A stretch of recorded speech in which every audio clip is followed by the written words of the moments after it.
पुण्यात घुसखोर बांगलादेशी नागरिकांची संख्या दिवसेंदिवस वाढत चालल्याचं चित्र आहे.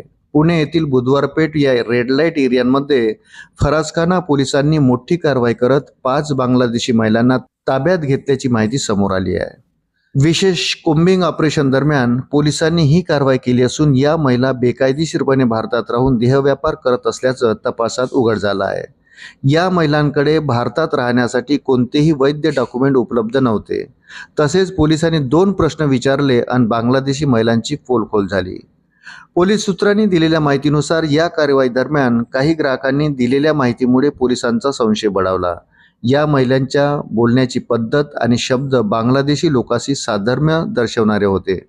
त्यानंतर पोलिसांनी त्यांची कसून चौकशी सुरू केली असता या महिलांनी सुरुवातीला आपण पश्चिम बंगालच्या असल्याचा दावा केला होता, पण पोलिसांनी 2 प्रश्न विचारले आणि महिला बांगलादेशी असल्याचं सिद्ध झालं. पोलिसांनी महिलांना प्रथम राष्ट्रगीत म्हणायला लावलं. त्यानंतर त्यांनी पंतप्रधानाचं नाव विचारलं. याचं उत्तर महिलांकडे नव्हतं. त्यानंतर त्यांनी पश्चिम बंगालमधील आसपासच्या गावाची नावं विचारली. ती देखील त्यांना सांगता आली नाही. 5ही महिला समाधानकारक उत्तर देऊ शकल्या नाहीत. यावरून त्या बांगलादेशी असल्याचं स्पष्ट झालं आणि पोलिसांनी त्यांना ताब्यात घेतलं. फरासखाना पोलिसांनी रविवारी रात्री 1 ते सोमवारी सकाळी 9 वाजेपर्यंत बुधवारपेठ परिसरातील माचीस बिल्डिंग आणि इतर भागात सघन शोध मोहीम राबवली होती. या महिलांनी सीमा ओलांडून बेकायदेशीरपणे भारतात प्रवेश केला होता आणि स्वतःच्या इच्छेने या देह व्यवसायात सहभागी झाल्या होत्या, असं DCP ऋषिकेश रावले यांनी सांगितलं.